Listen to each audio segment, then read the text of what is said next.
Nothing like watching a box on the freeway, wondering when it's going to cause trouble. This is Corey, and this is the O The Anthem podcast. Good afternoon, everybody. It's Rob. Welcome to episode 347 of the O The Anthem podcast, coming to you from all over LA. Yes, producer Roberto has returned, and that means, once again, I am stuck all on my own in Hollywood. That's got to be a good screenplay. All alone in Hollywood.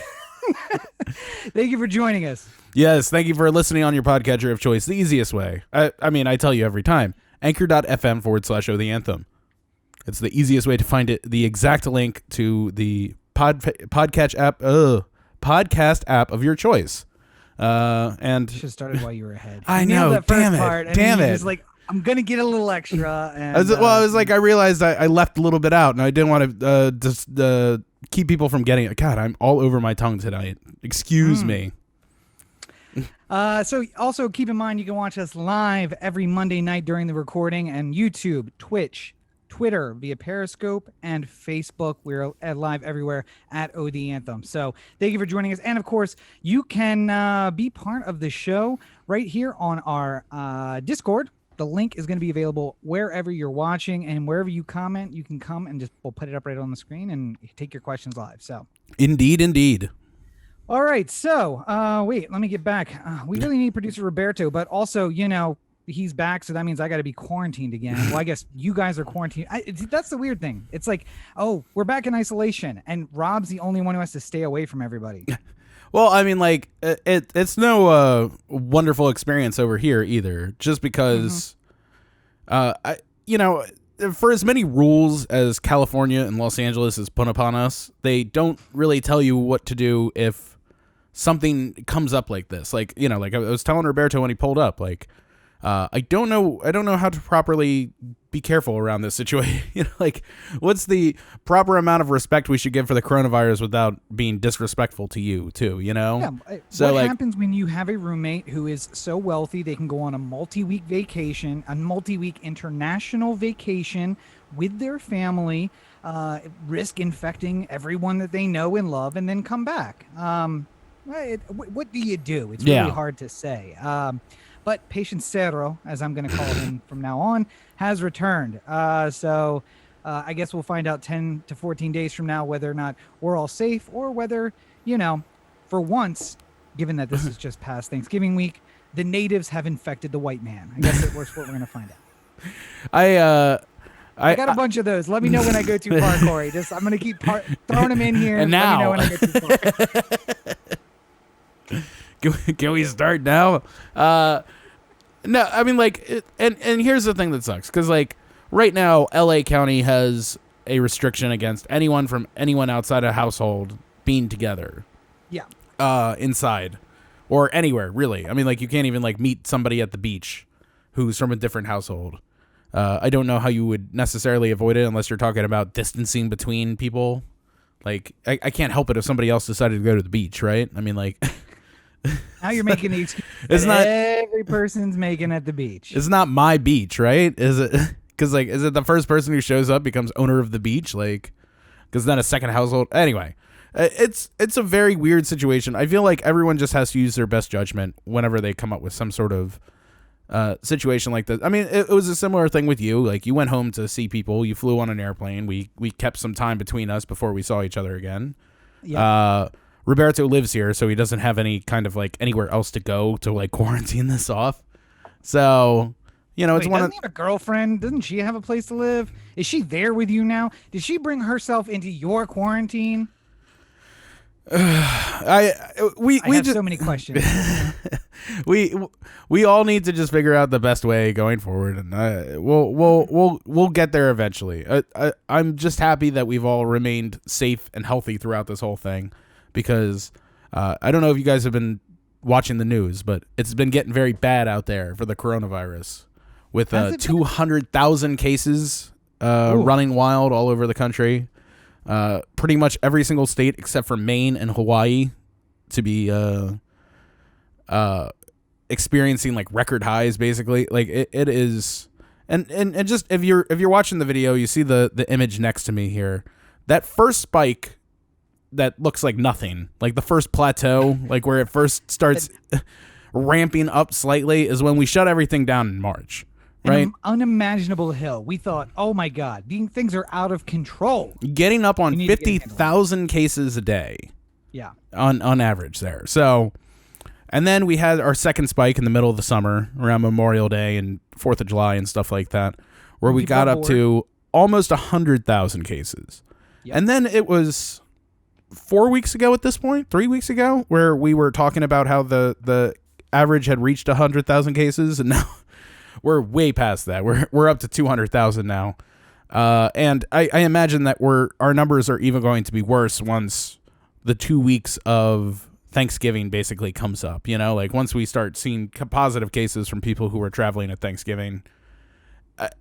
This is just a really bad place that we're in right now, and I don't know what to do or say to make people respect it. That's the problem. Like, it just feels like a basic respect thing at this point, doesn't it? Like, yeah, and I mean, so the other part of this equation is we're losing 2,000 people a day.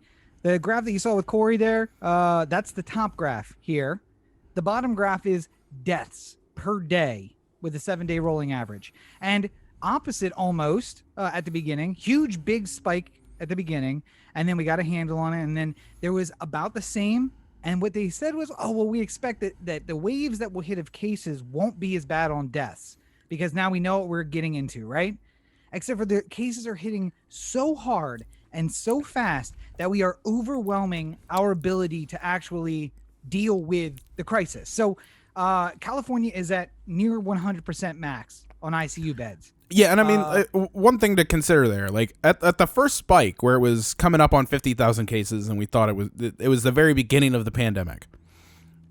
We were also not prepared with the number of hospital beds or the treatment that we would give to people. Like, being the first people in kind of put you in a real bad position because it slammed hospitals. They weren't expecting it, and we didn't know how to treat people necessarily. We've gotten better at the therapeutics and being able to treat people and keeping people who are, on ventilators alive, people who are getting close to a ventilator, off a ventilator. Like, there's a lot of good that's being done here to keep deaths down as much as humanly possible. But if the whole system gets slammed again, we're just going to have what happened in Italy, where people were dying in hallways because there was no place to put them. Like, this is the nightmare scenario where it's not just about like, oh God, you get a coronavirus and maybe you are knocked out for like 2 weeks or something like that. This is way worse because at a certain point, if people who would be able to be cured in the hospital won't be able to be cured in the hospital, but rather just die because they can't be attended to. That's very. There's no way around the catastrophic levels of death that could follow coming into the beginning of the year. Well, and unlike unlike the first wave, this one we are seeing 40% of the people who are getting new infections now are frontline workers like nurses, workers in nursing homes, police, fire, paramedics. So it's getting to the point where, one, they're getting exhausted because there has been no break. It's just been like these lulls, but not really so that everyone can recover. It's never hit zero. I'm looking at the graph. It's never hit zero. So we've just basically like given them a little time off. Like, okay, no more double shifts, no more back-to-back doubles. You're back to your regular working schedule. But we can't have you take vacation or days off. We still need you to work all the time. Well, not only that, but like, like everyone has a job where at some point it gets busy, maybe you work retail and right around the holidays, things just get really nuts. And maybe you have to work on Black Friday. Although now it shouldn't, because people should be staying home. Oh, I know, but hypothetically, years past in the olden days. But the idea that the especially the people who are working like frontline medical field positions are like, essentially doing a Black Friday shift every single day for the last 10 months. And there's nothing that any of us can do to like slow it down. Like, if everyone just stayed home, like literally didn't go out for anything other than the absolute necessary essentials, we could still get a handle on this thing. But nobody seems to want to A, do that, or B, like think about in the construct anybody else other than themselves. Well, and it's interesting you say, Corey, because you say, in years past, in the olden times. And I know you can see the screen that we're looking at here. This is the olden times. This is Thanksgiving, the Tuesday before Thanksgiving, 2019. And as you can see, air traffic, Insane. So obviously when we compare that, hang on, let me get to my my screen here. Where am I? Here, 5. So we compare that to this, which is Thanksgiving, Tuesday before Thanksgiving of 2020. Yeah. You can see such a large difference between those two pictures that it's just crazy. Sorry, I'm trying to get back to you. It's I just don't get it. Like, and I know I've said that a lot, but this one in particular sort of seems like, there were certain people who were at different times were trying to inspire people with the idea that we're through the worst of it. Like, we're on the downslope of this, right? We're rounding the corner, right? We're rounding the corner. And whether or not you know, like, we're believing it in a sense, like, this is just mysterious or miraculously going to go away, or we're going to be closer to a vaccine than we were to the beginning, like, which is where I think most people were, like, with the positivity. Like, I know I heard John Taffer talking about it, where he's just like, we're closer to the end where the vaccine is than we were to the beginning. So if you think about it, like, we're already past most of the worst of it, and there's still a lot to go. But if we can put our heads down and know that we're closer to the end than we were to the beginning, we can psychologically get ourselves through this and figure out a way to set ourselves up for when everything gets back to normal, right? Except we're not, though. Well, because for most average people, you're not going to get a vaccine until quarter 3, quarter 4 of 2021. So right. We're away from that. Hypothetically, yes, I know. But I'm saying, like, even if you're looking at it in the most optimistic levels possible, right?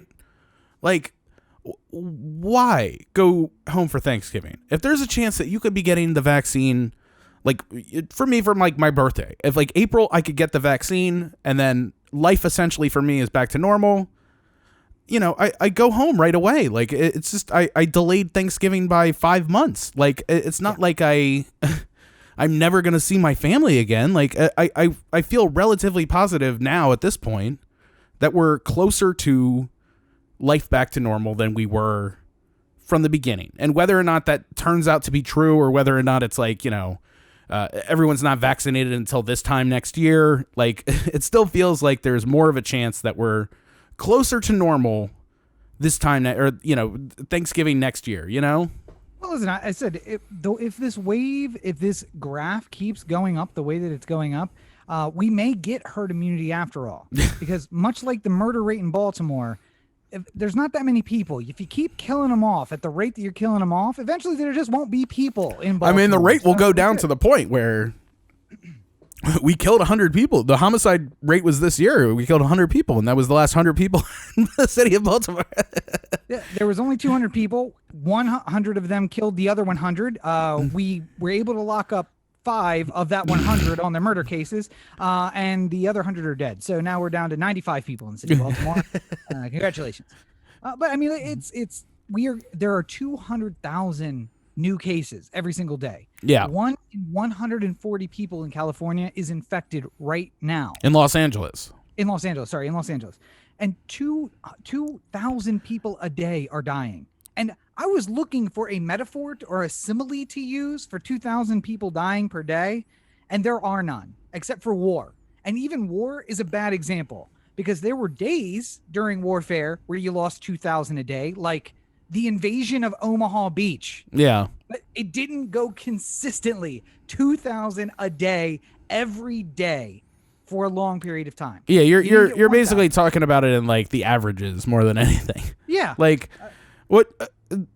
And you brought up the number of, like, 1 out of 140 something people in Los Angeles, like, is positive right now, whether they know it or not. That was, like, sort of the guesstimate. So if you're a person who lives in Los Angeles, like Rob and I, you have to sort of think about this in terms of, like, I'm going to run into a certain number of people in a day, because there's no way you can, like, knock it out to 0. You know, like, I went to all I've done in the last 24 hours here. I did run out for lunch, but I didn't actually, like, get close to anybody. But, like, within my own building in the last 24 hours. Well, you got close to me at lunch. Liar. Lies. In the last 24 hours in my building, I passed somebody in the hallway who wasn't wearing their mask. I was on the elevator, and 3 people without their mask were trying to get on, so I got off the elevator to avoid them. I got home and somebody was on the elevator without a mask, so I waited until they got off the elevator before I got on the elevator. Like, there's a lot of like, I don't even feel like I need to run into 140 people to run into the person who has it. You know, like I feel like the numbers are way higher than that. And a month ago, they were projecting it was like 1 in out of every 800 people had it or something like that, which felt like more like, oh, I'm not going to run into 800 people. Like what am I going to do? Like go to some of those mega churches that are allowed to be open? Like, it's the problem though is that it's like when you buy a red car and then all you see is red cars. Mm-hmm. You don't think about all the people you've passed that have their masks on because you're just like, oh, safe. Asshole without a mask. Yeah. Why would you be out without a mask right now? And it just sticks in your head, all those people who don't have masks on. But, and that's the thing, is like, you may have passed 140 people, and maybe not 140, that's probably a little high, but you passed like 50 people, and 4 of them didn't have masks on. Well, there's just a really low intelligence quotient of people who live in your building. I mean, they're USC students for the most part, after all. So I can't imagine that they're that bright. But they're all Lori Laughlin's kid.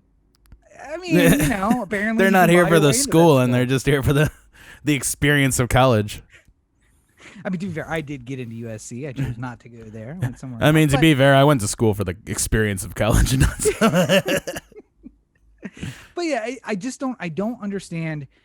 They call on the news this morning, they called it the Thanksgiving Tsunami because we keep calling it waves. But when you see a wave, what you see is a peak and a trough, and then a peak and a trough. And we're not getting that. We are getting like a small peak and then a lesser point that we can call a trough. And then it goes up higher than it was at the last peak. And then it goes lower, but the low point is not as low as the peak was for the first peak. And now we're going back up to the top. And it's like, this is just how a tsunami comes in. It's like it hits you and then it hits you with a bigger wave and it hits you with a bigger wave. And the water level just never goes down. And it's going to get worse and worse and worse. Pull up the picture of the case count. I mean, like, you know, we never even had a crest on the first wave. Like, it basically just plateaued up until the crest of the second spike. But I mean, it looks more like a fucking mountain range in Utah than it does like, you know, like. Yep, that's it. I mean, like, if you look at like where they arrowed out the limited testing meant that most infections were not confirmed during this wave, like, yeah, so the numbers were higher than they were, like, you know, actually tested for at that time. But like, look at the numbers from that point on. Like, it doesn't significantly go lower. It just all of a sudden goes up. Like, I remember when we were on the backside of that and they were saying like, oh, here we go. We've rounded the turn. We're going to get control of this thing. And then disease experts were saying, no, fall. We're going into fall. It's going to be bad. And here we are, this huge spike. And the number is dipping at the end. So if you can see, the very far right of the graph does seem to be heading downward.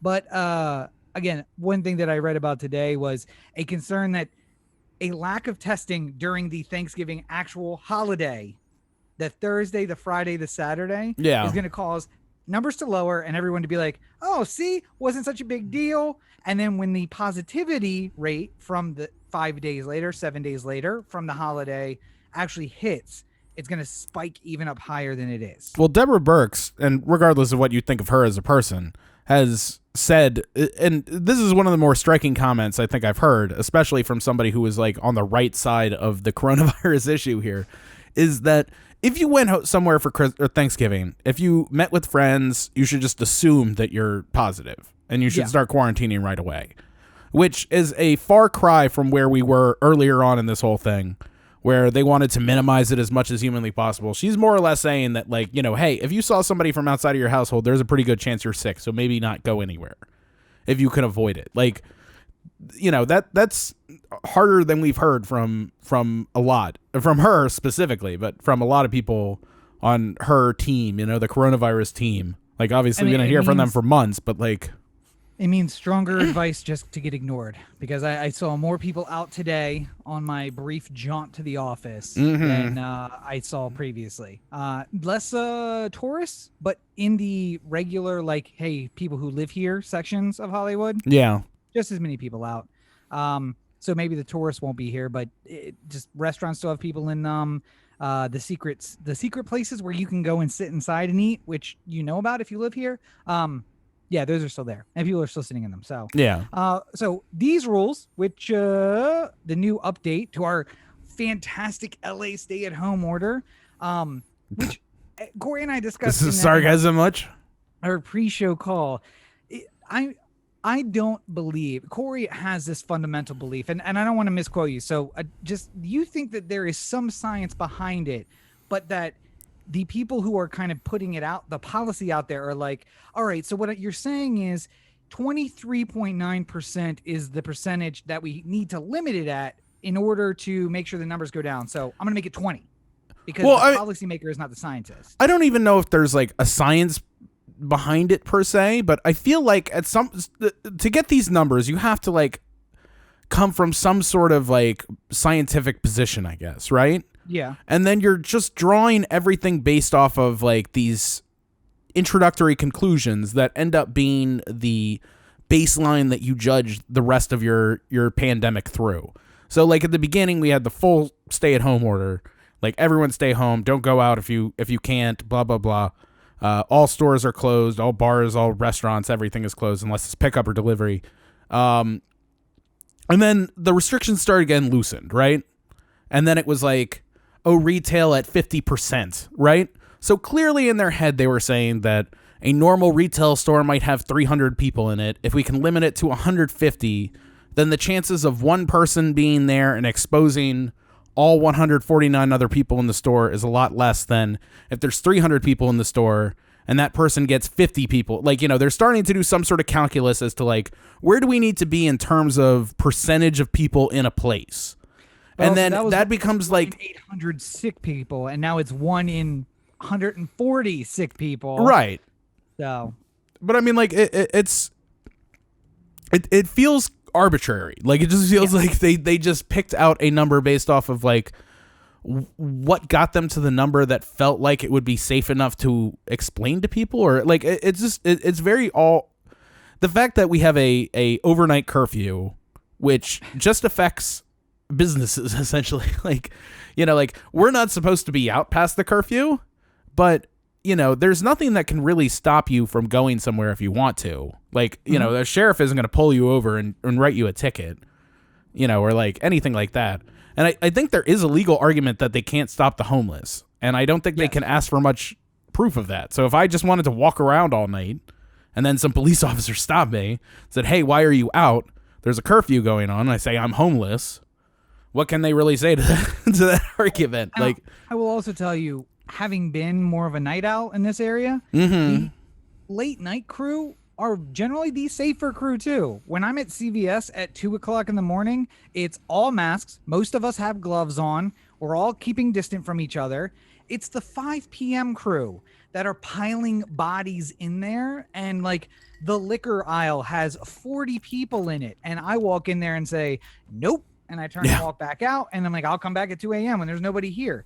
And so I don't understand the overnight curfew either. I get it. It's supposed to keep people out of bars, but it hasn't done that. Maybe this new thing about shutting down the restaurants and limiting retail to 35% instead of 50% for essential retail. Non-essential retail is 20% rather than 25%. Personal care services, so like cutting your hair and doing nails, are at 20% of maximum occupancy.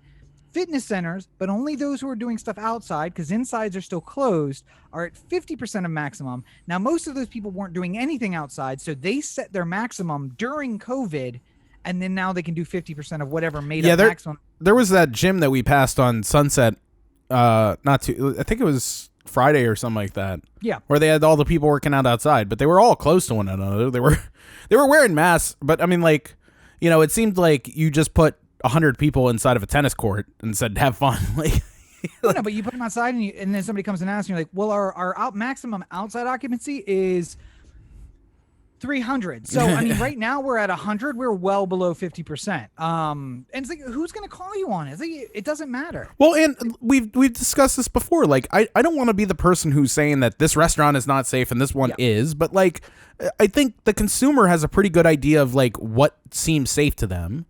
And I disagree with that. They do not. People are dumb. Some people do. I guess let me put it this way. I think some people are making distinctions about like what restaurants they feel like they can go to. But then some people who are just like, fuck the rules, are just going wherever they want. And they're the people who are always at like, you know, these like these places that are basically in the bike lane on 7th Street, like, which is like, you would get all the diseases if you tried. If you stood around there for too long, even prior to COVID, you know, like it's just in the air.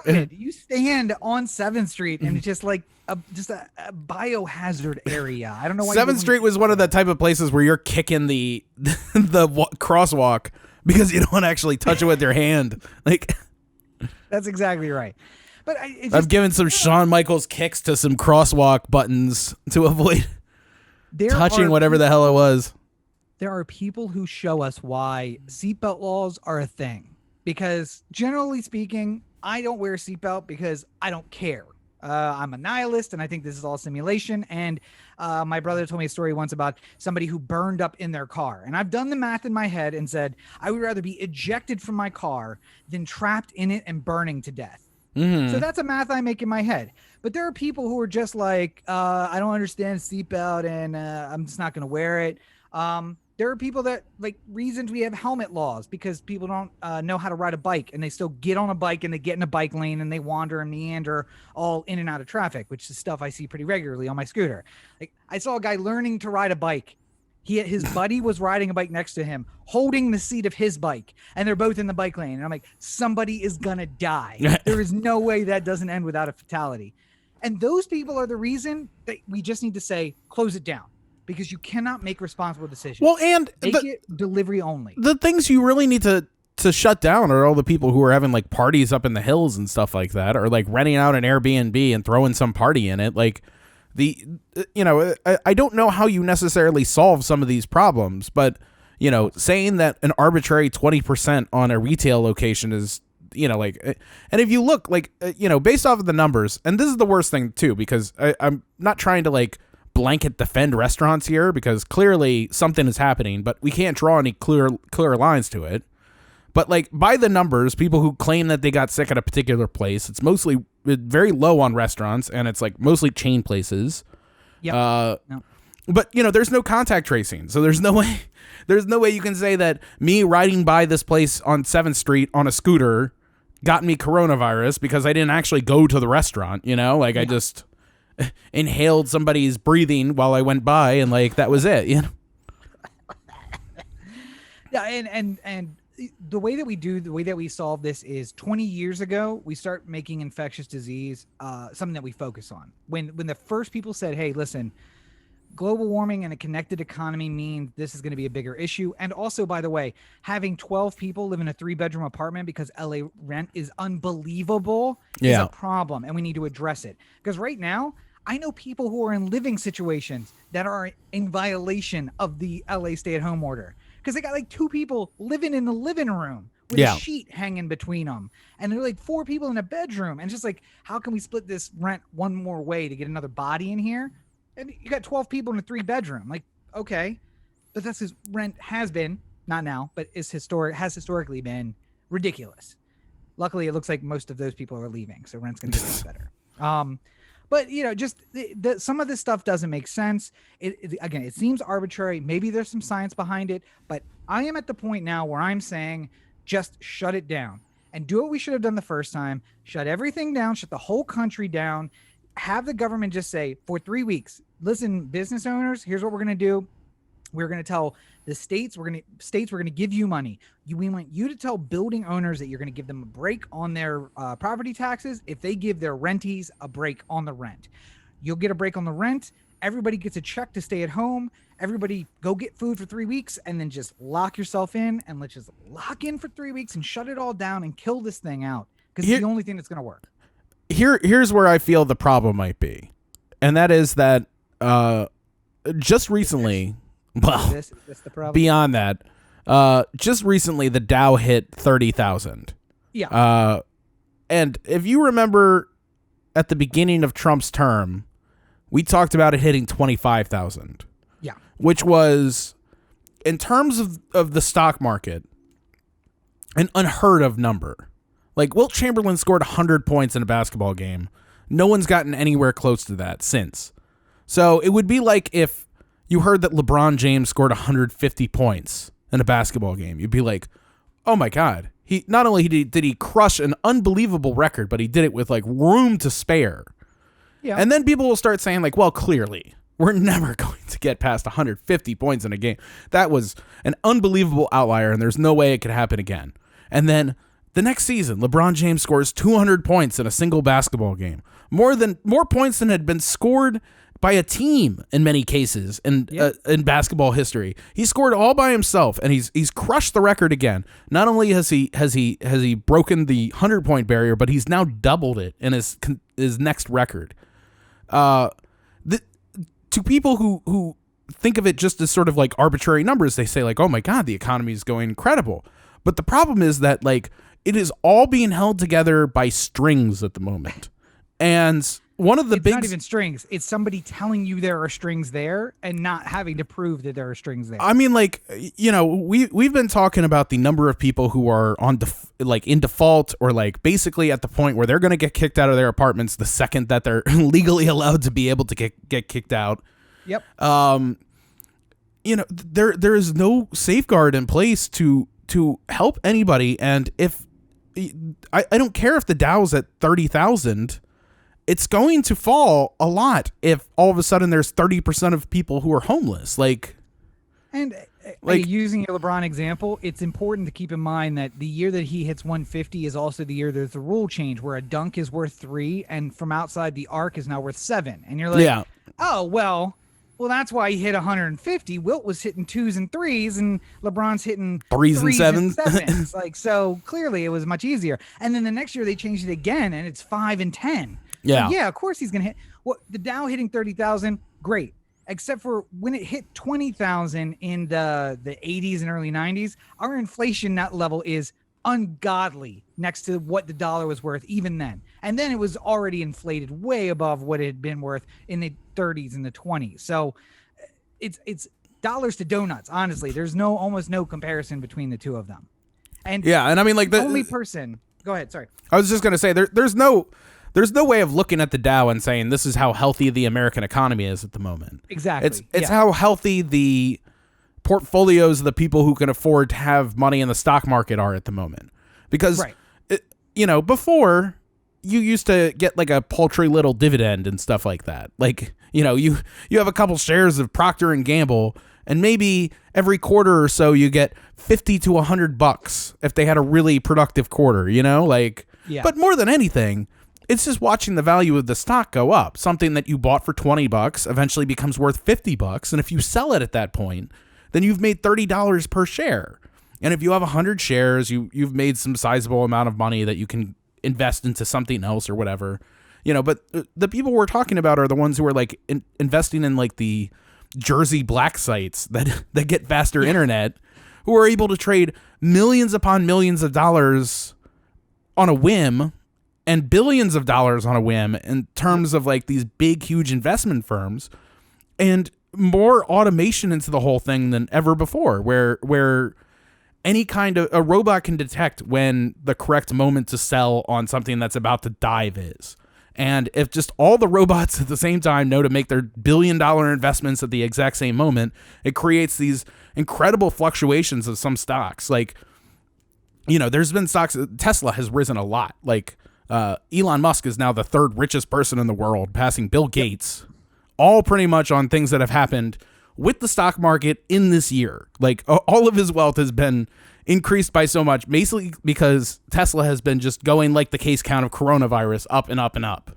Also because Bill Gates has given away more money during this pandemic than he gave away the 5 years beforehand. He's just like finding places to give billions of dollars to. Well, I mean, if you're Bill Gates, money back with the vaccine that tracks everybody. And, if you're Bill Gates, like, that you're going to get enough money on just dividends and, like anything that has to do with the stock you already own in Microsoft to keep you living comfortably for the rest of your life. Like, there's no... Like, it's not like Microsoft is going to go up tomorrow. Like, he's going to have plenty of time to live the rest of his life without any kind of trouble, just off of what he owns in stock ownership. But, like the average American isn't thinking about how their portfolio is doing in terms of like what they're trading. They're thinking about like what their 401k is doing and stuff like that. That's the investing most average Americans are doing. But the thought process of the people it's almost like the government is thinking about like, oh, the stock market's doing so great. We just have to hold on until we get to the end of this virus and get to the vaccine, and then we'll be really off to the races. But I really worry that we are just dangerously close to the precipice where all of a sudden it's just going to drop, and there's going to be no recovery from a massive stock market drop, plus everybody being out of their apartments and homeless, and the value of the dollar, and like there was a part where I was thinking that like, oh, the coronavirus is going to go away one weekend, and then all of a sudden there's going to be a mad rush on film because people are going to be like, oh, we've been staying at home for 3 weeks, we're ready to shoot things. Clearly that's not going to happen. And I think it still will happen. It'll just be not a rush. It'll be the gold rush, where we talk about the gold rush, but it actually happened over 9 months of people being like, all right, how do I get to California, and what do I need when I get there? And if they said like April 1st is when every single person in Los Angeles is getting their vaccine, then I imagine I'm going to hear about a lot of film productions going up on April the 2nd, Yes, yeah. But like, it's not going to happen like that realistically. No. But even then, like, like who's going to be able to afford to be able to make a film if the entire economy is in the trash? So like, who have already gotten projects paid for and approved. And you but I'm saying like, like if it's 30 grand, if the Dow is at 30 and then all of a sudden it's at 15 because everything drops, then that hurts the ability of everyone to be able to find money to be able to make projects of their own. And then it just furthers the problems of like, when am I ever going to work again? Like, see, and I disagree, because I think that the money for things is there. The economy is not the stock market. The only person who thinks the economy is the stock market is this idiot. This idiot thinks that the strength of the economy is in fact the strength of the stock market. Money that is there and is ready to go for movie production is there and is ready to go. And whether or not the stock is worth triple what it was worth when it started or less than what it was worth when it was started, those companies are looking for long-term growth. Companies not like this guy, because this guy's not worried about long-term growth. He's worried about growth right now. And trust and believe, when the collapse happens, Joe Biden will be blamed. It'll happen after the 20th. If it happens on the 21st, it'll be Joe Biden's fault that the economy collapsed, not this guy whose fault it actually is. And despite the we're getting close, and McConnell says like, all right, we'd like to have a CR to extend the coronavirus protections until January 21st. It's like, okay, so what's going on? Nobody can get kicked out of their apartments until January 21st. That seems odd, but okay. Yeah. Look at Joe Biden letting people go homeless, hungry is crazy. There weren't this many homeless people when Trump was president. Well, speaking of crazy, Trump has seemed more and more delusional and more unstable as time goes on, just screaming about election results, screaming about the Electoral College, screaming about everything and backing his campaign, or his fight to get votes thrown out, fires somebody, and then she files for a case in another state on his behalf, and then he tweets about that anyway. Yeah. And I cannot imagine someone more disconnected from reality than that man.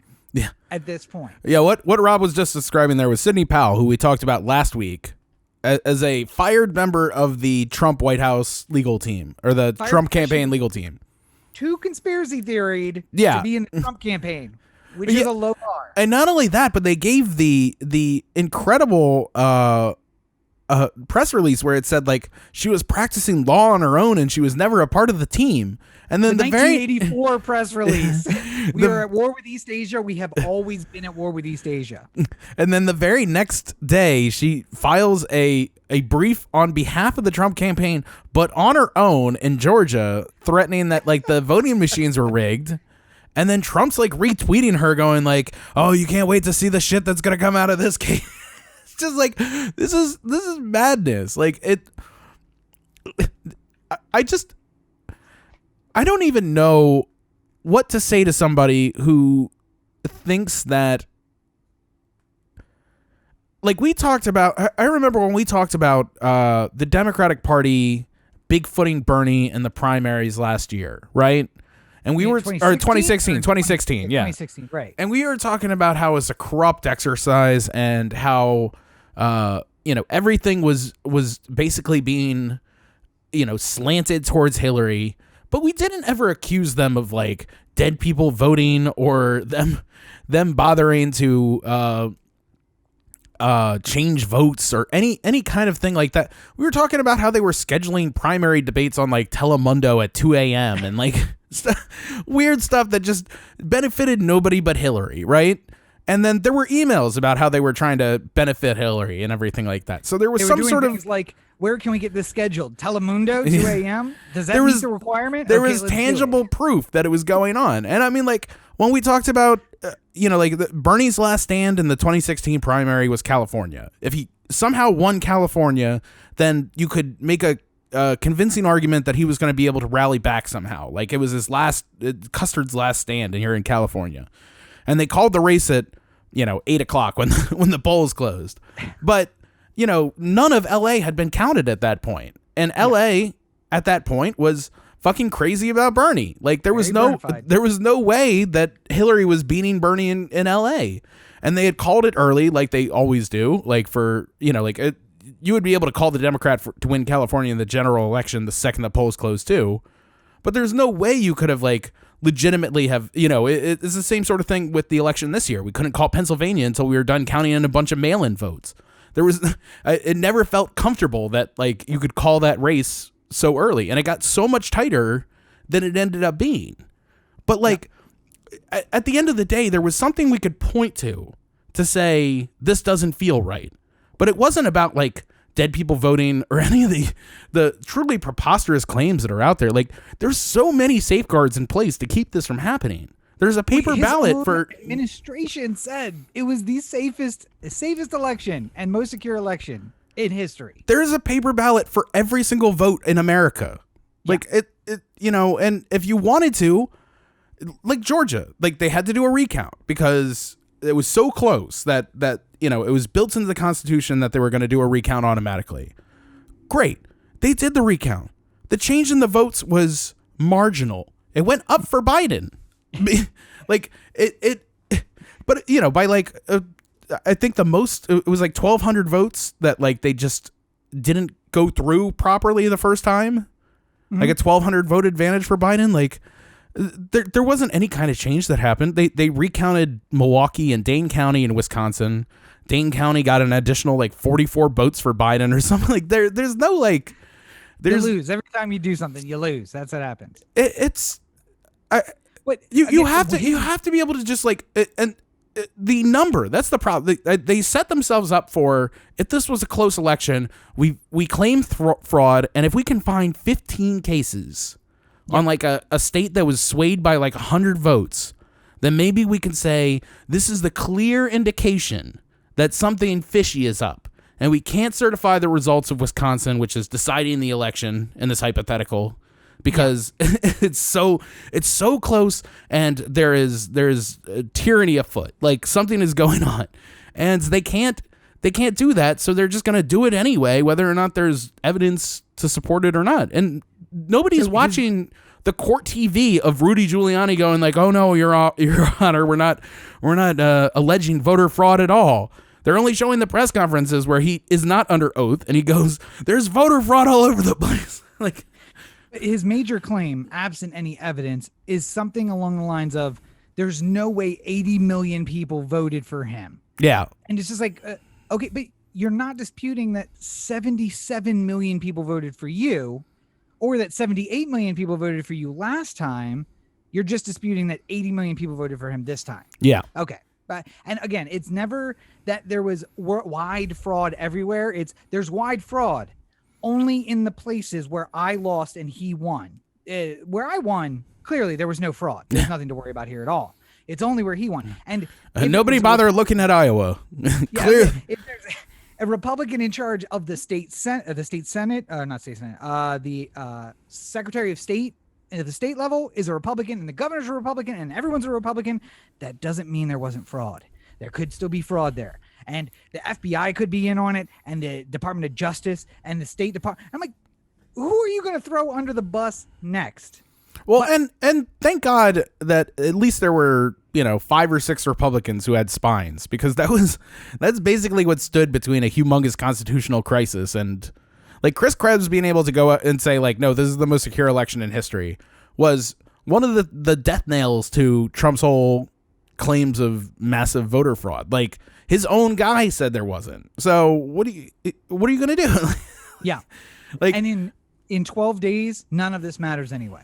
Yeah. Because in 12 days, the Electoral College meets and the certified votes from nationwide will be brought. And the Electoral College, I don't think is meeting in person this year. They don't often all meet in person, but especially this year they won't. But they will just essentially meet at their state's level and cast their ballots and send those to DC, and it'll all be done. And something I found out, Corey, that I didn't know was that there were actually faithless electors in 2017 or 2016. Mm-hmm. But there were 7 faithless electors, all of whom went for Clinton. It was all people who were like, I am Republican. I cannot in good conscience back this guy, so I'm going to vote for Clinton. And I imagine if there are any faithless electors this time around, it would likely be the same, because it's, again, Republicans who I'm seeing on TV now who are just like, I don't know what is going on with my party right now, but I don't recognize it. And those are the people who the party chooses to go to the Electoral College. It's the old head Republicans, not the like, I'm screaming with a gun in National Mall Republicans that you choose to go to the Electoral College. Well, and it's not like, it's like people who are like the junior varsity Republicans of the senior staff of Republicans who are governors and mayors and, like that sort of people, like not candidates or not people who ever wanted to run for something themselves, but people who are serious about the party and wanted to be involved in some sort of way. Like this is a good way to give a little honor to somebody who was a long-standing and loyal Republican or Democrat in whatever state you could be an elector in,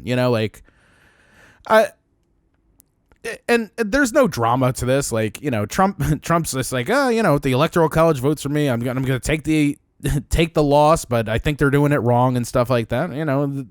Maybe just take this as the opportunity to just like, he's done now. It's over. There's no legal fight. There's nothing you can do. It's been decided. So let's just move on with our lives. I mean, I'm sure he's still going to claim things all the way up until January 20th, where he's beyond, probably all the way until November of 2024, which is what I think his plan is now.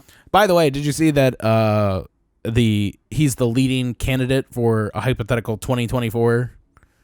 Of course, like 54% of Republicans would like to have him be the candidate in 2024. Earlier in this episode, did you see the image I put up of number of people flying home during the pandemic? Yeah. Nothing surprises me anymore. And by the way, throwing under the bus Kelly Loeffler and Perdue, who still have an election to win in order to carry the Senate. Yeah. But the number one thing brought up at an RNC conference with voters 2 days ago, I think it was Friday actually, was why would I go vote when the whole thing's a fraud? So the president's calling everything a fraud. Republicans aren't going to go vote in Georgia, which means Democrats will, if Republicans don't vote, Democrats will carry it, send 2 Democratic senators, and that's a 50-50 tie with a VP that's a Democrat breaking that tie every single time. Well, I mean, if you look at how the election ended up in Georgia, like, Ossoff and Perdue were real close. Perdue didn't get the 50%, but, Ossoff was right there.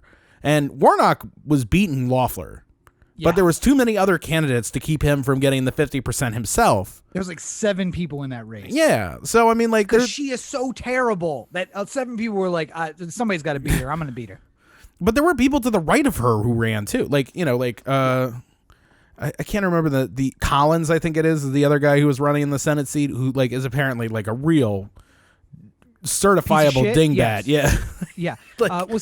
There were some things that she didn't He's like the Trump Andy on. Harris of Georgia, if you will. Yeah.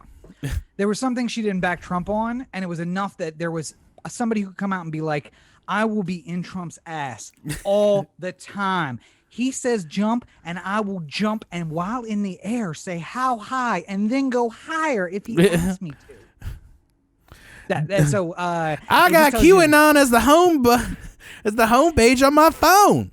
I do think that he's a QAnoner as well. I want to say that he is at least partially like, I mean, listen, I can't refute anything that Q has said. I'm not in government. If you put me in government, maybe we can look into some of it. My favorite type of Q supporter is the guy who's like, I'm not saying he's right or wrong. We're just going to have to wait and find out. And it's just like, well, we have enough evidence to know that some of these things are right and wrong. It's just like, yeah, but like I'd rather just take everything he says from this point on as like a fresh start. Like it'd be like if I said like, hey, tune in every single week for Corey's 100% perfect NFL picks. And for the first 10 weeks of the NFL season, I get not one single game right. Like every single game against the spread, I pick incorrectly. In week 12, I'm just like, well, I know I've had a rough stretch so far, but that's just proving that the comeback is going to be all the better.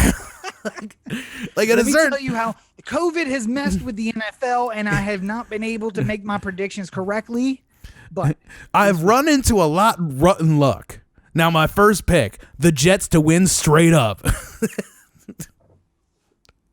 But speaking of elections where maybe a black man is about to get screwed by a bunch of old white men, you had some thoughts about the Grammy nomination process, Corey, and I want to give you the floor to talk about them because I don't know if you guys know this. Corey doesn't like popular music. And when he said, did you hear about this Grammy thing? My mind nearly exploded. Well, yes. Let me put it this way. I'm already an old man. Like, I didn't think I was going to 40, folks. I don't think I was going to be the person who was just like, these kids today and their music, I just don't get it. But for the better part of the last, 5 years, 10 years or so, I've been like that. I don't like a lot of the new music that comes out. I just don't like it. I mean, like, some of it's fine, but like, no, there hasn't been an artist that really made me go like, oh man, I can't wait to hear their next out. I can't wait to hear the next Post Malone song. Like, it just never excited me like that. I used to play Tekashi and Post Malone as a punishment and to mess up Corey's Spotify. Yeah, like, Rob would every once in a while go like, oh, you got to hear this new song. It's the hottest song out there. And I'd just be like, all right. And then I listen to it and it sounds like something that was done on like a Fisher-Price, like keyboard thing and like, auto-tune. It was in fact made on a Fisher-Price keyboard. Auto-tune and all that sort of shit. You can spell with auto-tune. But speaking of Teddy Ruxpin and auto-tune. But The Weeknd, and specifically Blinding Lights, has been, I thought, a fantastic song. And every single song that I've heard from the album, even the performance he did at the AMAs with Kenny G and stuff like that, like, everything about it has just been so, like, perfectly exemplary. Like, it feels like almost like a coronation. Like, there was no way you could deny that this was the biggest song of the year and that the cultural relevance of it was so far beyond that of any other artist that was putting things out there this year.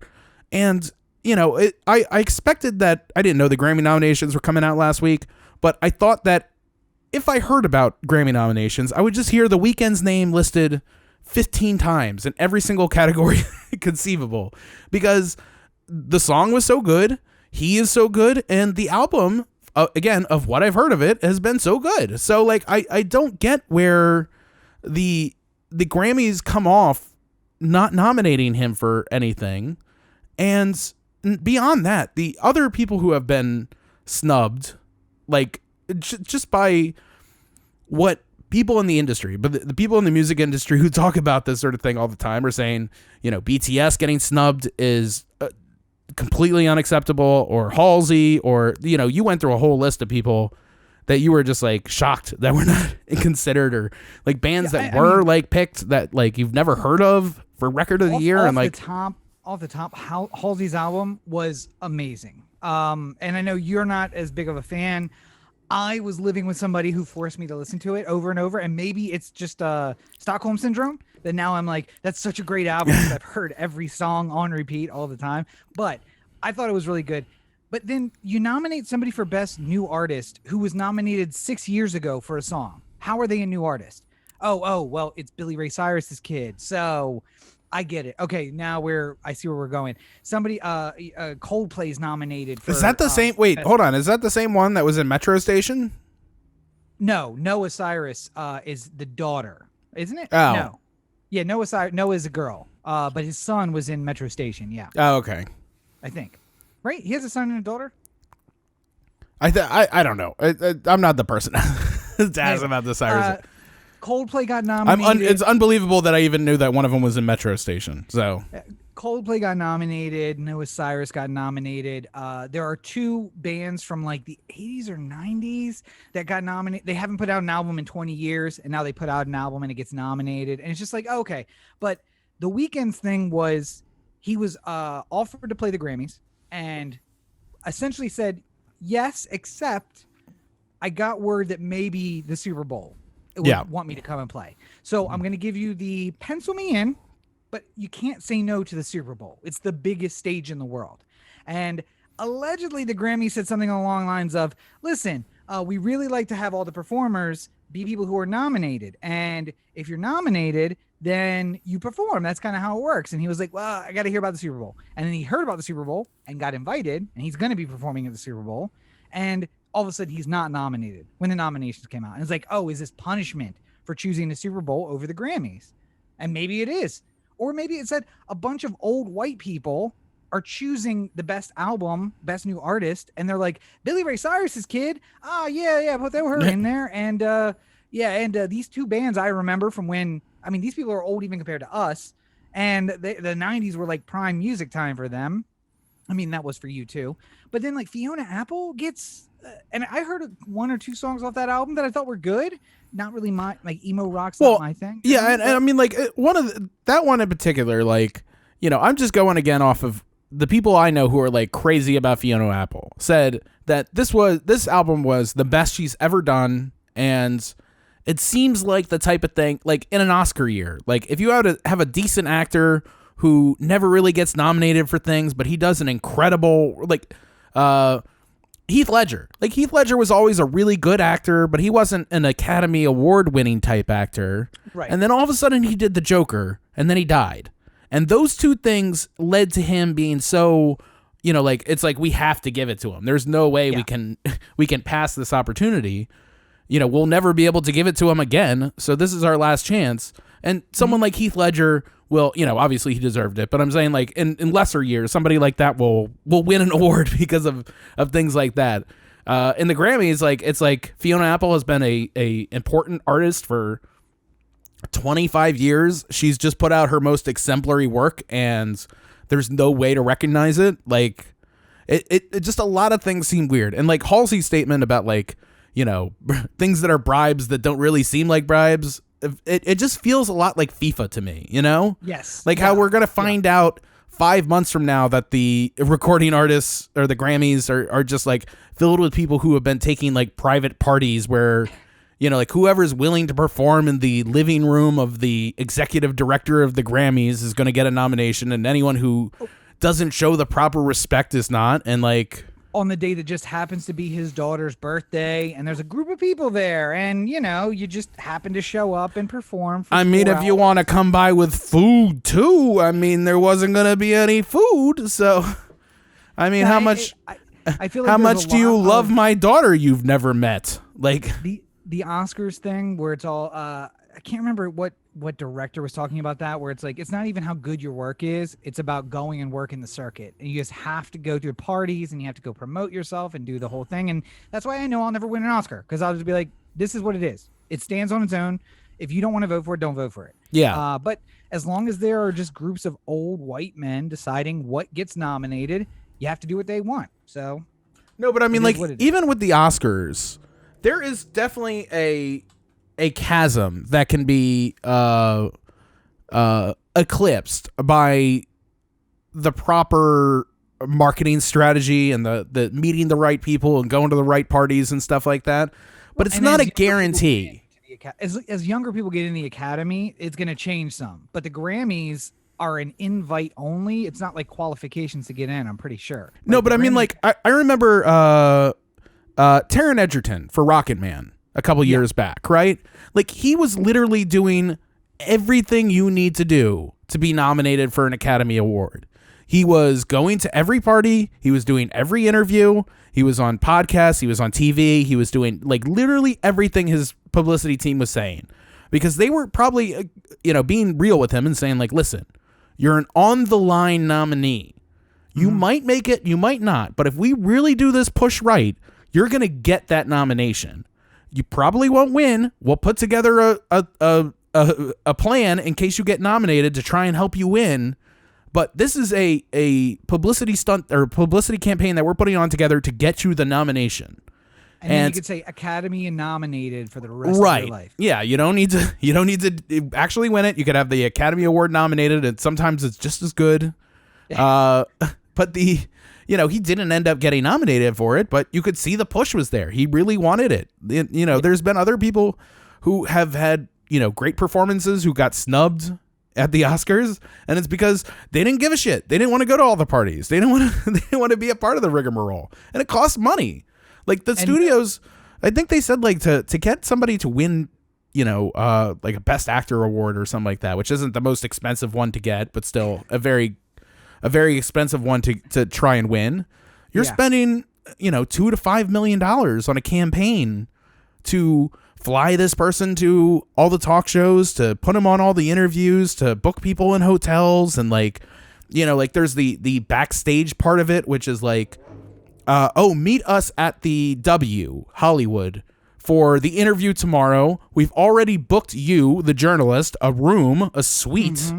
And the room service is all paid for. Enjoy yourself. Tomorrow at noon at the pool, you're gonna interview Taron Egerton. And then but feel free to stay the night before and the night after. Yeah, and then maybe after the interview is over, he does the like, "Hey man, you're real cool. You wanna go get a drink or something?" Like, I was thinking about watching a football game. You want to go with me to? And it's just like, wait, you like me? Like, absolutely. so you get the extra nice, like, the sweetest man in Hollywood is trying to win an Academy Award, and like all the tricks. It's just like, and then you have Daniel Day-Lewis, who is just like, fuck you. I don't care. I don't even like this business. I wish I wasn't a good actor. I'm so good, I don't need to do your bullshit. But then again, nominated for Phantom Thread, didn't win. Yeah, but I mean, like, in his head, I'm sure he went, I didn't try. Like, yeah, I tried at the performance. That was the part that I was supposed to be judged on. My nomination is because I tried so hard and did so well. My not winning this thing is because I didn't play the game. I didn't go out there and go to all the parties and stuff like that. And by the way, I already have 2 of those. It's okay. And I mean, like, have 2 hands. And they're, this is not unusual stuff, because like the Grammys have gotten this wrong all the time. Like they've for as long as I've been alive, the Grammys have not been a good indication of what is popular in music. And what it ends up coming to is whether or not they become irrelevant this year or in a year, a coming year or something like that. But at some point, it's just not going to be worth. There was a point where a Blockbuster award didn't mean anything anymore. Like, a Blockbuster movie award didn't mean anything anymore. And just because you've been the preeminent music award for the last 70 years or whatever doesn't mean that tomorrow we wake up and care about what the Grammys do. And music in general, like, I think Drake, if I'm remembering this correctly, Drake was like this close to not being on any label. He was just going to be independent. No, he is. He is independent. Oh, is he independent right now? So he ended up releasing his new single through someone who was a UMG subsidiary, but it was a 1-track deal. He just is doing 1 tracks at this point. Just, I find somebody who gives me the best deal, I release through them. Right, but I mean, like, he doesn't put out new music. But I mean, like, there's been this thing going on that I've heard about where, he's basically the dam that stands between whether or not the labels are irrelevant anymore. Because if he can go out and do everything that a label could do all by himself, then a lot of other artists are going to say, why are we paying the label all this money to release our music when we can do it ourselves and keep it ourselves? Like, if we can hire publicists and marketing companies and everything like that, then we can get more of the share of the album that we already released. And already we're getting screwed on literally every little thing. Yep. So, like, why are we, So the weight is still on the album because he put out 2 singles, I think, but they weren't singles pre-album. It was like DJ Khaled hit him up and was like, "Hey, do you want to do this track together?" Yeah. The one that we did the parody of. Yeah. One of those was just them doing a fun thing, and then he also released one other track. But it's like, this is not an album. I just had an idea for a song. I put it together. Here's the song. Still working on the album. But it'll come to find out. Like, does he go through a major label, or does he release it himself, or does he go with a small label and just say, I really just need distribution here, I'm gonna do everything, you distribute it? I mean, if 10 years from now we're in a world where labels don't represent any of the biggest artists, then the Grammys are going to be a way different animal then too, because the same structures that were in place to get these Grammy voters their sweet bribes are not going to be in place anymore. Like, and no artist is going to say to them, you know, like Halsey, if she's an independent artist in 7 years from now, is not going to say, I'm going to pay $10,000 to have some guy stay up in the W for the weekend so that I get a Grammy nom. No. Like, they're just going to stop fucking caring. Like, that's... The rumor is that some of the smaller labels and management companies are talking about getting together and making their own award show and just being like the people's choice, but not obviously that. Yeah. But like, we're going to get together and we're going to figure out how to make a democratic nomination process and a democratic voting process, and then nominate people and vote for them. And then we'll all throw in equal amounts, have a show, whatever that's going to look like in 2021, and just do it instead of the Grammys. And then see how many people watch our show versus the Grammys, and how many people care about the show where everyone you hear on the radio gets nominated versus everyone who never haven't heard on the radio in 15 years gets nominated. How about this? You just send out a postcard to everyone who charted on the Billboard chart for any stretch of time in the last calendar year. And that includes the artists, the writers, the producers, all that, like just anyone who was involved in something that charted in the top 100 last year, or like specific genre charts. If you're talking about like who's going to get the Grammy for best metal artist or something like that, like just, you know, segment out the metal people from the rest of the people and let them fight that out. But I'm saying, like, you know, there's a way to like constantly be bringing new blood into this thing and have it be more indicative of like what the actual pulse feels like with music than what the Grammys do. That's basically the in and out of it. It's just I haven't cared about the Grammys in a solid 10 years, and I hope that this is most of everyone else's opportunity to get out of the burning building that I left before it caught fire. When it was merely just smoking, I left. The Weeknd got snubbed. Halsey got snubbed. Fiona Apple got snubbed. The highest Billboard charting artist who is nominated at the Grammys hit 98 for 1 week. And then we had somebody who hit 200 for 2 weeks. Yeah. And other than that, there's nothing in the Billboard Top 200. And listen, I'm not saying you have to be a charted artist to win a Grammy. It would certainly help, because the Grammys would like to have as many big name artists as they can. So like they want to have Taylor Swift nominated because Taylor Swift is a huge star and that helps bring eyeballs to your show. But, you know, I would also love the thing of like, you know, the Dead Monkeys got nominated for Best Album, and it's just like they had a backyard release in Youngstown, Ohio, and it was just an incredible album that a bunch of music people heard about, but nobody else knows about. Like, it would be great to have like all the musicians were just like, no, this band that you've never heard of definitely was the album of the year. Like, I would love that. They didn't chart, but everybody on Billboard knows who they are, and it's like, no, this is the album of the year. That'd be great. They win album of the year, and it's just like, sorry, Johnny couldn't get off his shift at Target tonight. So he couldn't be here for the show, but he's so proud of you guys. Thank you for this award. We're gonna have him come in by FaceTime. Johnny, are you there? Oh wait, what time is it Central? Oh no, he's not on break yet. All right, well, thank you for Johnny. And but if you want to talk about another group that's becoming irrelevant week after week, we're gonna have to go to a special segment, which hopefully we have the video for. Sportsball.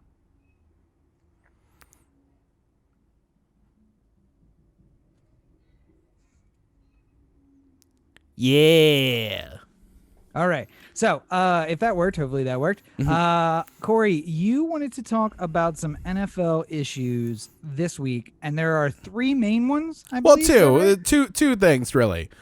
First of all, we should talk about the Ravens, because last week we spent the last little bit of our show previewing the Ravens Thursday night game.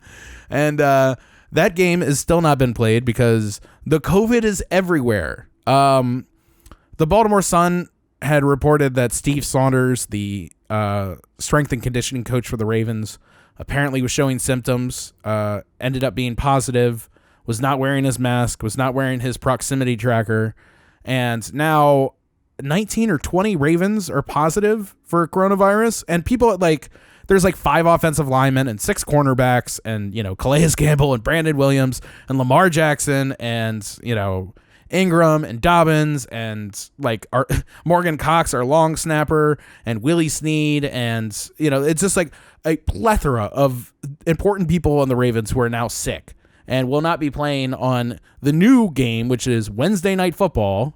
I was gonna say, luckily they have until Wednesday to recover this. Not Wednesday night. It's more like Wednesday afternoon football. If you're watching it's night. If it's a London game, it's night. I guess it's happening at 3:00 Eastern on Wednesday. So be prepared for that noon football game that we all love so much on Wednesday. It's like a getaway. Finally, we get a noon football game on the West Coast. It's on Wednesday. It's like a getaway game in baseball. Oh, it's business and special, yeah. Except for nobody will be in the stands because no fans allowed. Yeah, no fans. Well, especially this game because everybody's got COVID who's at the game. So, I can't imagine that the Ravens win. I'm just gonna put it that way. I think that the odds are. Didn't you say this was a must-win game for the Ravens? Yes, but I don't. I'm not feeling confident. When you lose, for instance, I said we lost 5 offensive linemen. 2 of them were the 2 centers we have on the team. So we have no center. You would say, oh, maybe you bring the long snapper in and he could be the center for the game. But he's out too. So, it's not quite as bad as what the Broncos dealt with. We'll get to that in a second. But, I mean, there are just enough things that are wrong here that does not make it seem like... it'd be like if you were saying, I'm going to win the Daytona 500 with my car that has a donut on.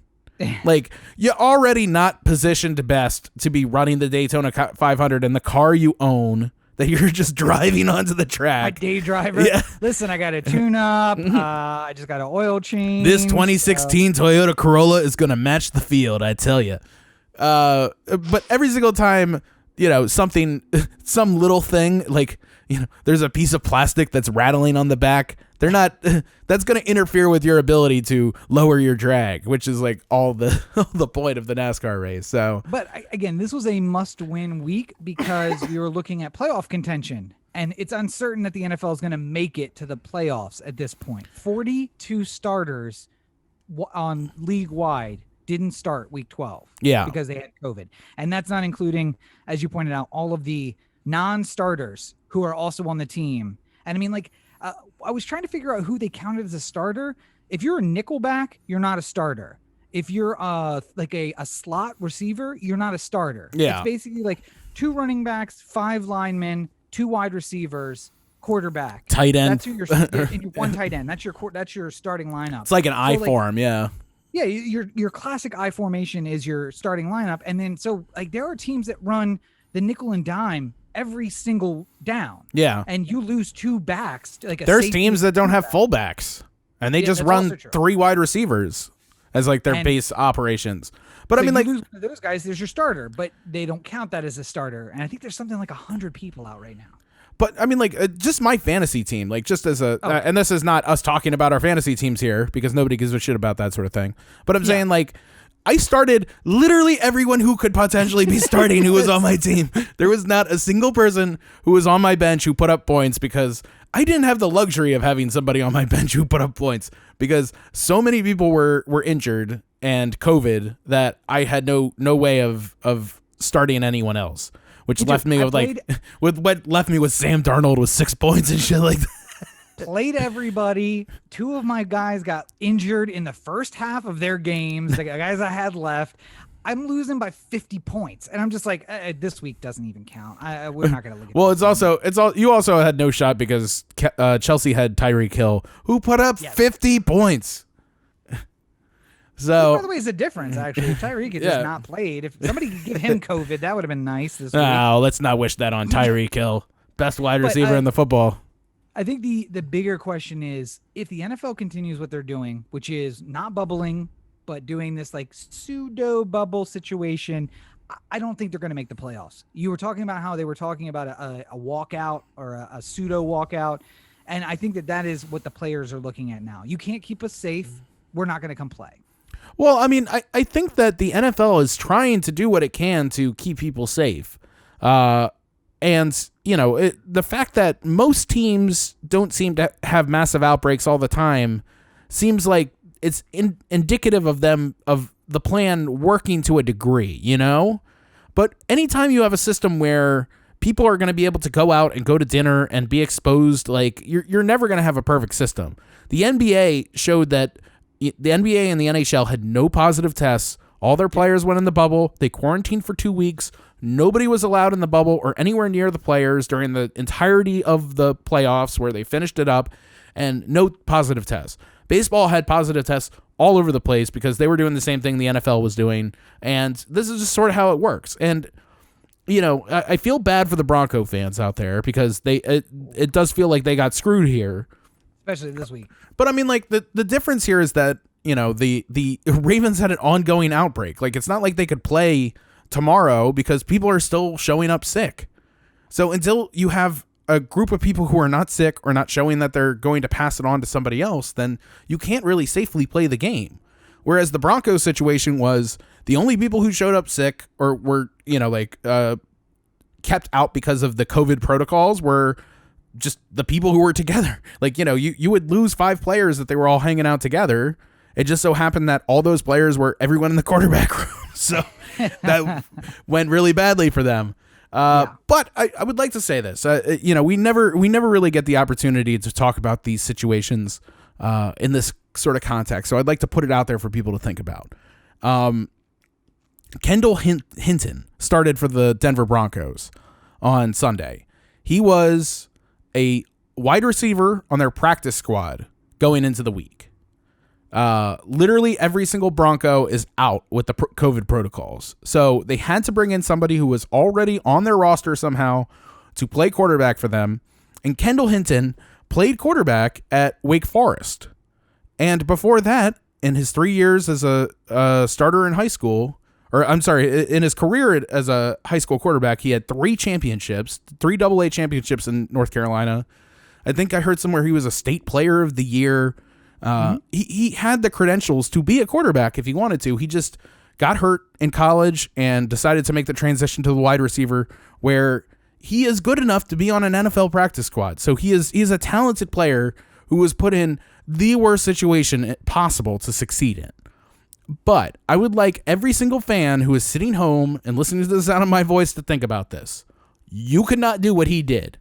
He had an awful game, a truly awful game. He did not have a completion in the first half. The first half of that same Bronco game only had 3 yards completed in the air. It looked like it was from the fucking 20s. But I don't want Fat Jimmy in Denver sitting there going like, oh, the Broncos should have let me play. I was a starter on my high school team. Fuck you, Jimmy, because there's no way. It's just not going to happen. Kendall Hinton is a state player of the year, so he's already better than whatever 1 year of quarterbacking you did. He was the starter at a legitimate college. It's not like it's, you know, like East Oklahoma State, you know, Agriculture University or something like that he went to. He went to Wake Forest. It's a legitimate school that's turned out legitimate NFL players before in the past.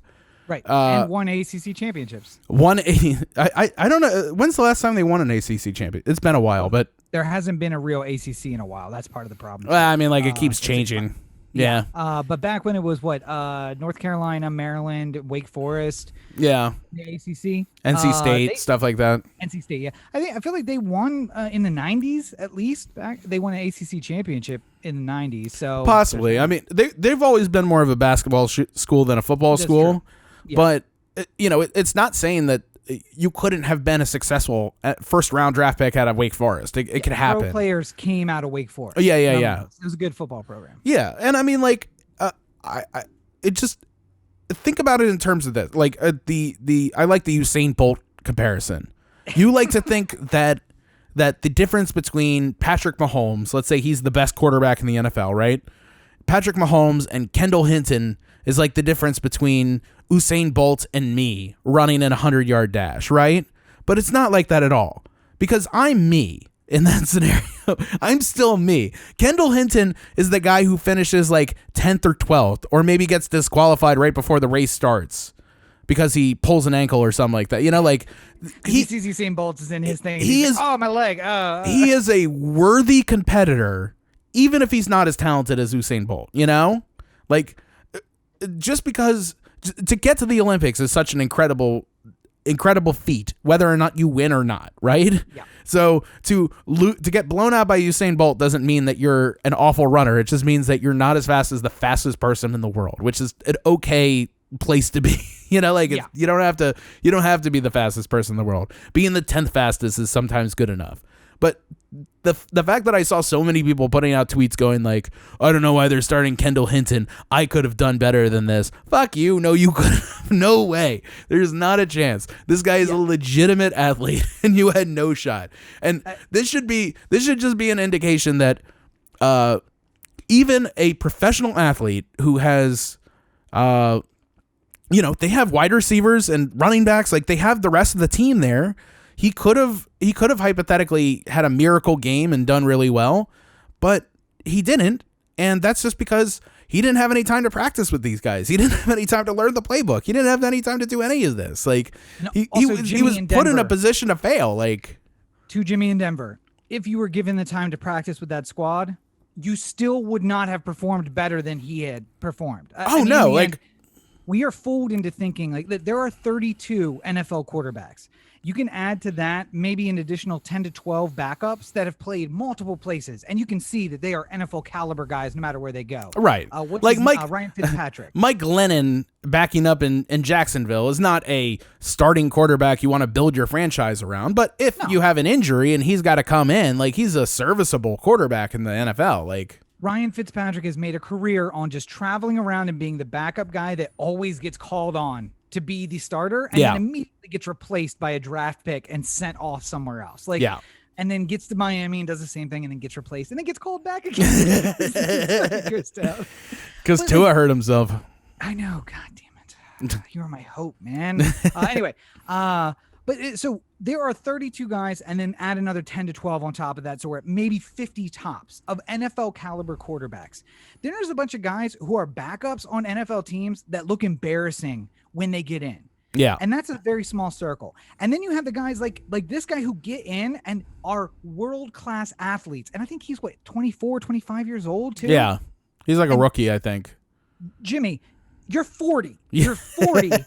You're like us. You're 40. And this guy's 24 and just came out of college, and he's a world-class athlete. And he practices with the team, but he doesn't know that side of the playbook. He only knows which way do I run and what direction when they call this play, not what everybody else is doing on the play.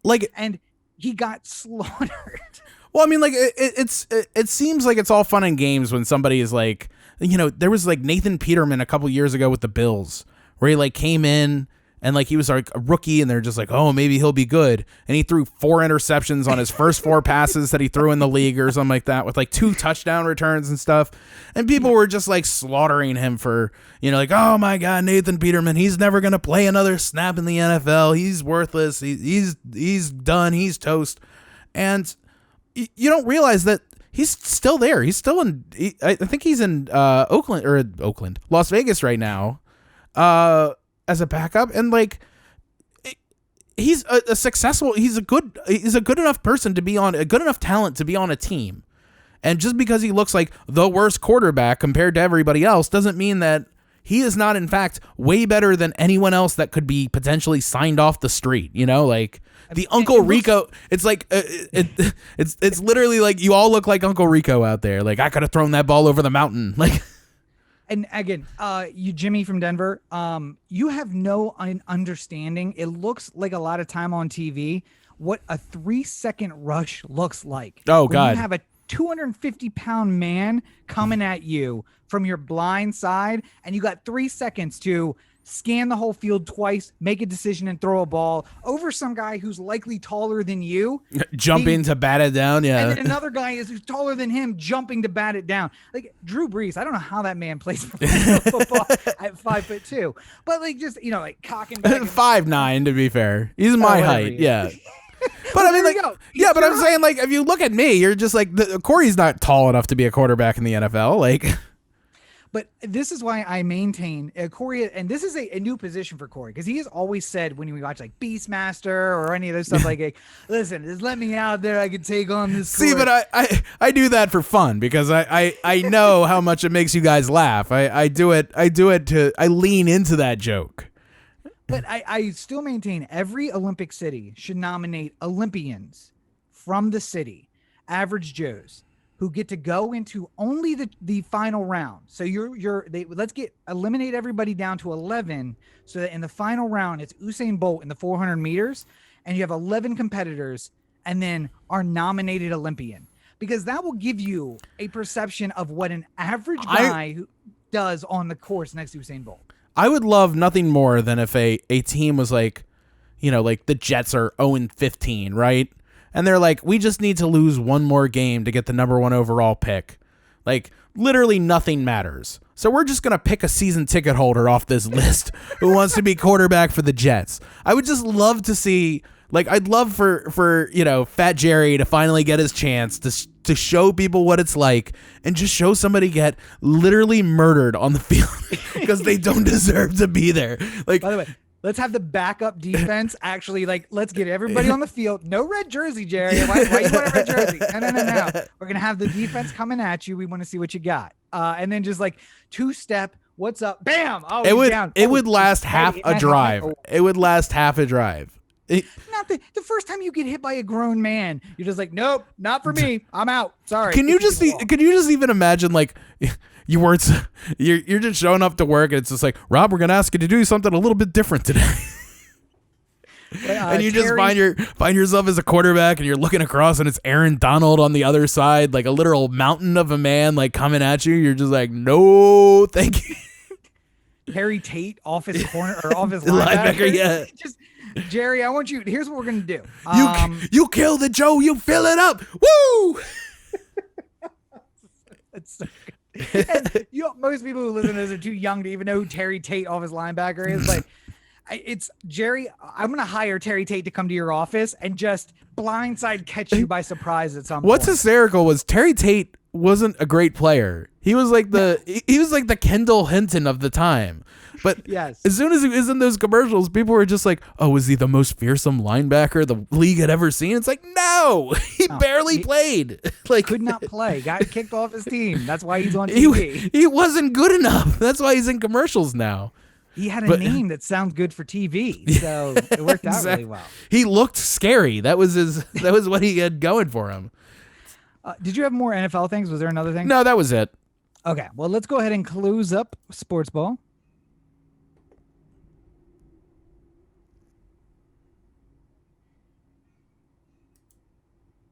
Sportsball. Yeah. And then should we do the last one real quick? Just I was gonna say, let me pull that. I have that here we go. And because we have all the drops, we'll go take a visit down to the Baltimore Corner, where you get the straight dope. Exactly right. And let me find you. I had you queued up with it. Oh, that's not the right one. Corey call. Here we go. Oh, apparently I didn't. It's all right. I can explain. Yeah. Hit it. So, there's a story in the Baltimore Sun this past week where there are a number of Instagram pages that are basically saying who has snitched around town. And if you don't want to appear on these pages, then you have to send a wireless fund to the owner of the page and they'll remove you. Cash App. I'm sure there's a Venmo or a PayPal out there somewhere. I'm sure they'll make exceptions, but some Bitcoin might do you well because it's not easily transferable, or it's not easily to trace it. So yeah, they're missing that Bitcoin. They don't want to find themselves at the peak of the bubble. That's the problem.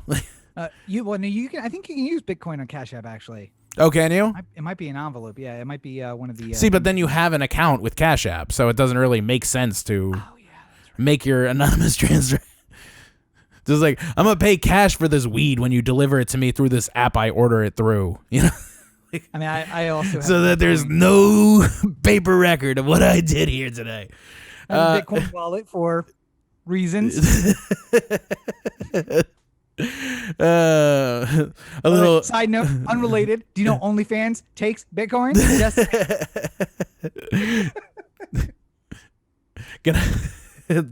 Nah, I won't do that. I was gonna. So basically, we're at this point where snitches get likes, and we have to figure out what we're gonna do about this, because we're in this situation largely because the Baltimore Police Department isn't very good at their job, and the state's attorney's office isn't very good at their job, and the city council and the mayor for the last 50 years have not been doing a very good job either. And now we're in the situation where you probably have a pretty good shot of ending up dead if you show up on one of these Instagrams as a snitch. And there's nothing that the police or the state's attorney can do to really save this situation, because like, what was the clearance rate last year for murders? It was like 42%, right? Yes. For the city? Of all murders of all time. And they were clearing some older cases because they found bodies in houses.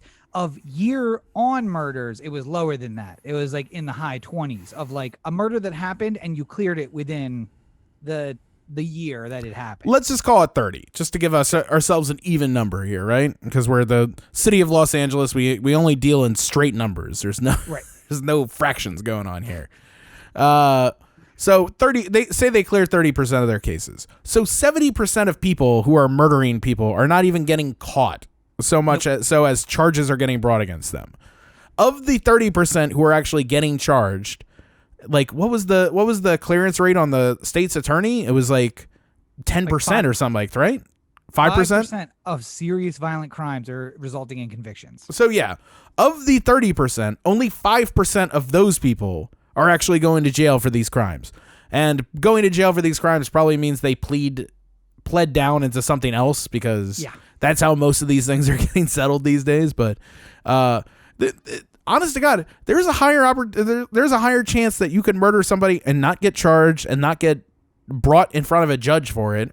And why would you go snitching? Why would you tell anybody? Because it's not like your death is going to be avenged by the person who killed you for witnessing the murder that they did. Like,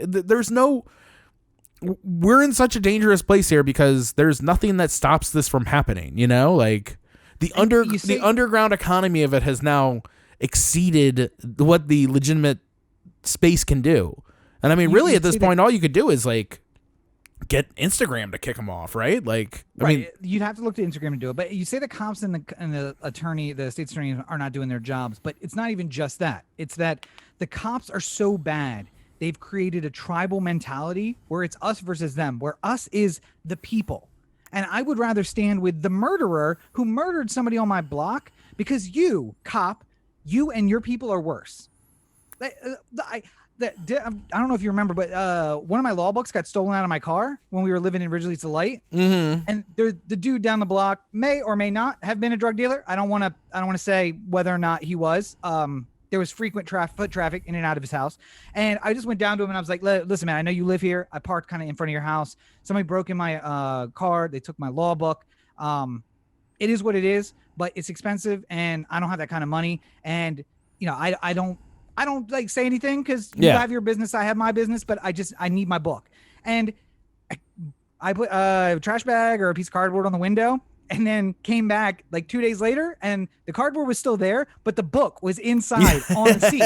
And I was like, so what you're telling me is if I had called the cops, they would have said, you're out of luck. Maybe your insurance will cover it. Sorry, go buy the book again. But I went down to the drug dealer on the street and he essentially shook down every one of his guys, found who took this book, which is worthless to anybody who's not a law student, got it back, and then broke into my car a second time to put it in there, but then returned the cardboard to its proper place. And I'm like, hey, you're better than the cops.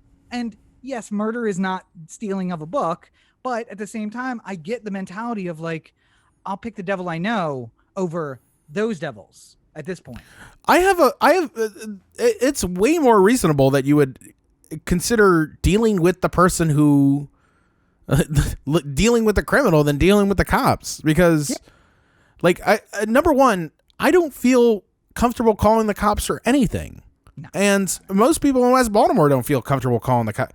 If somebody broke into your car and stole shit, like, most people just say to themselves, well, that's it. Like, that's just gone. Yeah, that's just gone. That's it. I had my car broken into a couple times. I never called the cops.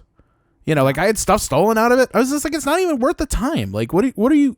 I got to sit here and wait for the cops to show up, and then they look at me like I'm the wrong person. It's just like, well, you shouldn't have left stuff in your glove box that was locked up. And it's just like, okay. It's not like I left an iPod on the floor. It's like, you know, it's like I had things like, you know, hidden away. It's just like, well, you know, people are going to look there first. And it's just like, yeah, but, you know, like, maybe try and find them. I don't know. Like, oh, by the way, if you witness a murder and the guy who does the murdering knows that you didn't say anything, that you did not snitch. Yeah. That earns you some cachet with people who are maybe the people you should be worried about earning cachet with. You become a witness for the state, it will not keep you from getting your ass shot by another cop. There's no earning cachet with the state. You're disposable to them, and that's why they don't spend any money on witness protection. But the guys on the street, you do earn cachet with. And that was kind of the thing with the guy. He was just basically like, hey, the blue car, don't fuck with the blue car. The guy, like, he's just trying to get by. And I told him I was thinking about being a defense attorney, so like, I'm sure that didn't hurt. But, you know, like one of those things. He might be a lawyer who could help us. I had breakfast with gang members after the uprising. Just like, oh, well, dude, like, what's your situation? I'm just a law student, but, like, I don't want anybody to be in jail. Like, prison should be abolished. That's where I am. And like, hey, man, you want to get pancakes or something? Like, go get some fucking pancakes. Because I have more in common, they have more in common with me than we have each other with the police. Because we are all more likely to be, if you are not blue, you do not matter. And how many stories have we seen from the Baltimore police where it's just like, oh, well, what happened? Well, they harassed me for 25 minutes until they realized I was so-and-so's daughter or nephew. And then they let me go. Once they were like, hey, I'm real sorry about that. Didn't realize that Sergeant Peppercorn was your uncle. So, just tell him I said hi and you get on home now. And it's like, well, so if I'm not blue, it doesn't fucking, that's how it works. So, of course, I'm going to just show Corey's thing again. This thing makes absolute sense because earn cachet with the people who can pay it off and don't make enemies of the people who are dangerous.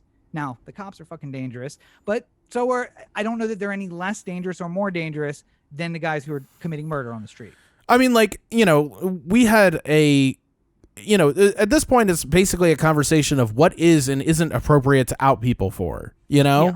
So we had a conversation about, like, I think there was some Instagram account a long time ago that was saying, like, here are the real identities of people who are, you know, Nazis or alt-right members who were at, like, Charlottesville or, you know, any other type of event. Like, it's just like, here's where they work, here's where they live. Here's Jimmy David. He lives in Raleigh, North Carolina. He works at AAA or AAA auto repair or whatever. Like, and then they would lose their jobs and they'd be like, why the fuck are you putting us on this thing saying that we're white supremacists? It's like, well, you are. So what do you what do you want me to, here's you in at a Klan rally. What do you want me to do? Like, I'm not wearing the robe, man. You're holding a Nazi flag, bro. And as much as you are okay with, like, there being a far right internet depository where you can find all these people, I'm sure the criminal elements in Baltimore are saying to themselves, there should be a place where there should be a Facebook for snitches where we can just look and see all the people who are snitches so we know.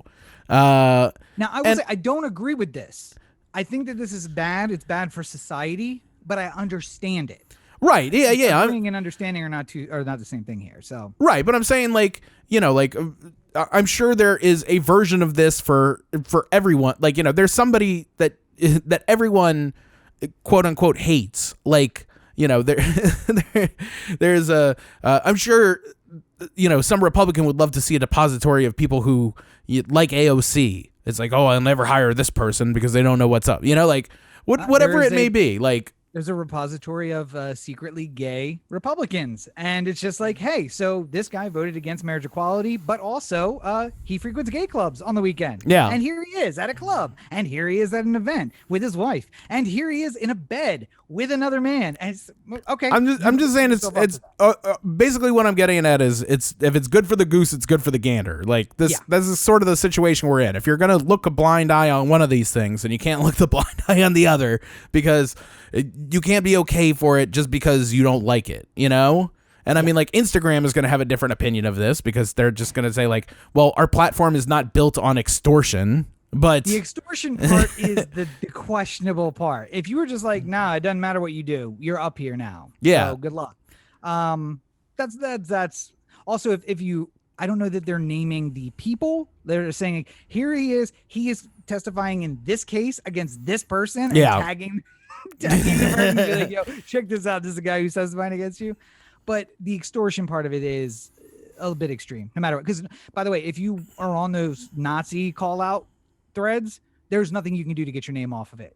You can argue you're not a Nazi. It doesn't matter. They don't post it until they're sure, and then you're up. That's it. So, well, in their mind, there's no amount of money that you could give them to really overturn the Nazism part of it all, you know? yes. Like, yeah. so like, it's just like the point is to hurt you financially.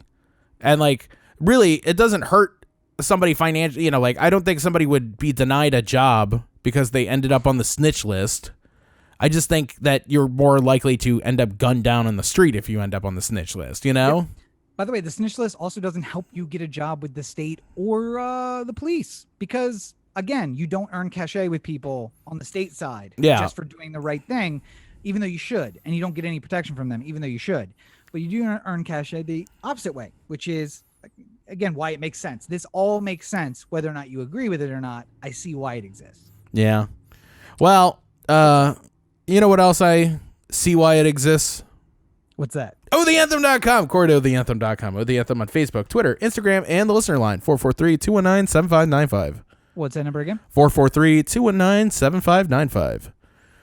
You can find more of me at my website, CoreyBakerFilmmaker.com, Facebook.com/CoreyBakerFilm, and at LegendsUB5 on Twitter, Instagram, and TikTok. Roberto's back, so as soon as he's on quarantine, I have lots of ideas of things to do, so keep an eye out for that. Rob's got a lot more going on. You should just cut to him. I'm just waiting because I've heard this for so long. I know. But you know, now there's a new stay-at-home order, and I can't go out after 10 p.m. and it's throwing off my whole vibe here, man. Anyway, so you can find me at Robert and Cheek on all your social networks. Check out robertandcheek.com where you can find more links to everything that I'm doing. We are wrapping up the Everyman movie reviews. So we're going to go on a hiatus, at least for a little while, until movie theaters reopen, which looks like it's going to be later rather than sooner. So you can find the last few episodes up until the end of the year at youtube.com/Rob Cheek or Everyman Movie on social media. And of course, the Rob Reviews podcast is available on anchor.fm/Rob Reviews, and all the social media is there for that as well. All that you can find through links at Robert and Cheek. Again, Facebook, Twitter, Instagram, Snapchat, and TikTok, everywhere. Basically, I put more new content out in a week than most people put out in a year, probably. Yep, that's me. That's basically it. But yeah, this week I did a review of Seberg. Came out on Sunday, and on Thursday or Monday I had. By the way, I did a review of The Torture Report, which I was so tired while recording it, I called it The Terror Report the entire time, and then I was like, well, maybe I just thought it was the wrong name. But the very first thing I said was The Torture Report. And then interspersed during the review, I said Terror Report or Terror. I just said terror and torture. I threw them interspersed in there. And I'm just like, I just was really tired apparently when I was recording it. So, but The Laundromat, The Terror Report, I just did it. The Torture Report, Seberg, and the most recent one, which is, I can't remember. It's a break from all that though. It's something fun and interesting. So check it out. youtube.com/Rob. All right. Well, I think we've done good here today. We've done something. I don't know if it's good. But as always, you're listening to the O The Anthem podcast, part of the O The Anthem digital network. For Corey, this is Rob. Have a great week, everybody. Are you ready for some football? A Wednesday afternoon party. We got COVID and COVID and We got the band. most of. We got the most of COVID. That's right.